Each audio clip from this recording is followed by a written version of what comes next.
पत्थर या साक्षात परमात्मा।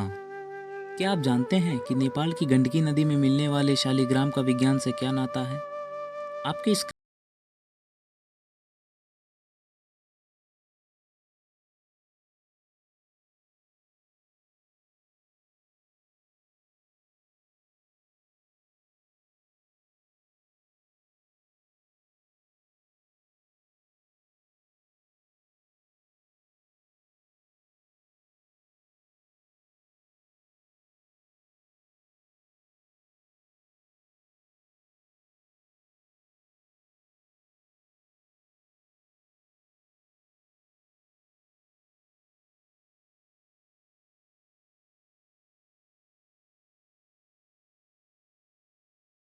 टैथिस सागर हिलोरे लिया करता था।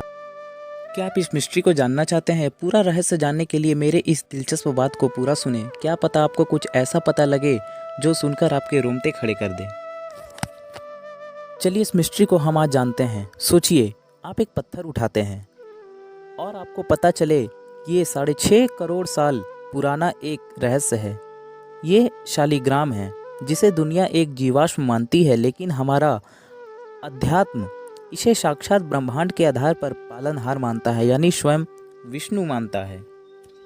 आखिर गंडकी नदी के इस पत्थरों में ऐसा क्या है जो इन्हें इतना दिव्य बनाता है? चलिए आज इस रहस्य को हम पूरे गहराई से जानते हैं।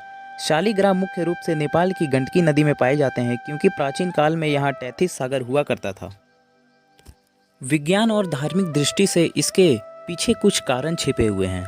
अगर हम वैज्ञानिक कारण जानें तो लाखों वर्षों पहले जब हिमालय का निर्माण हुआ, तब टैथिस सागर के तल में रहने वाले एमोनाइट जीवाश्म नामक समुद्री जीवों का जीवाश्म जो था, इन पत्थरों के बीच में दब गया। इसी कारण इस पत्थर पे एक चक्र के निशान हैं।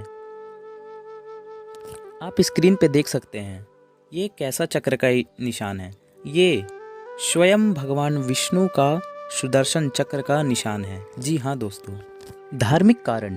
पुराणों के अनुसार देवी तुलसी या देवी वृंदा के श्राप के कारण भगवान विष्णु को पत्थर बनना पड़ा था, जिसे उन्होंने गंडकी नदी के रूप में स्वीकार किया था। एमोनाइट क्या है?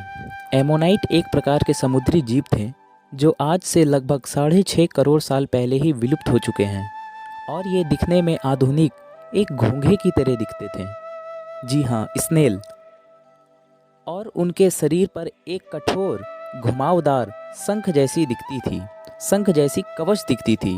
आप जैसे देख सकते हो स्क्रीन पे, ये एक घोंघे की तस्वीर है। जी हाँ दोस्तों, ये एक घोंघे की तस्वीर है और इसी के जैसे वो एमोनाइट जीवाश्म दिखते थे।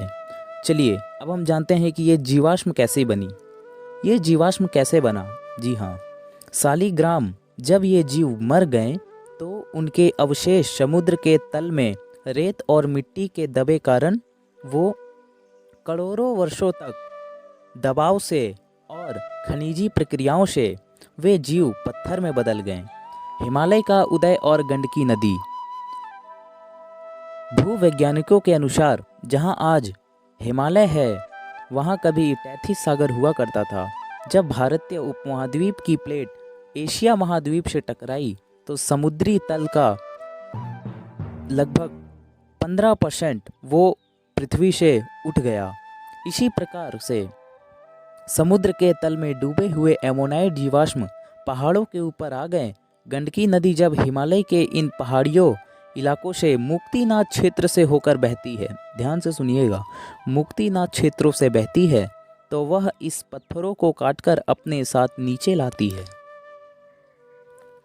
और इस नदी के घर्षण के कारण, फ्रिक्शन के कारण ये पत्थर चिकने और गोल आकार में आ जाते हैं, जिन्हें आज हम स्वामी विष्णु के रूप में इसे पूजते हैं।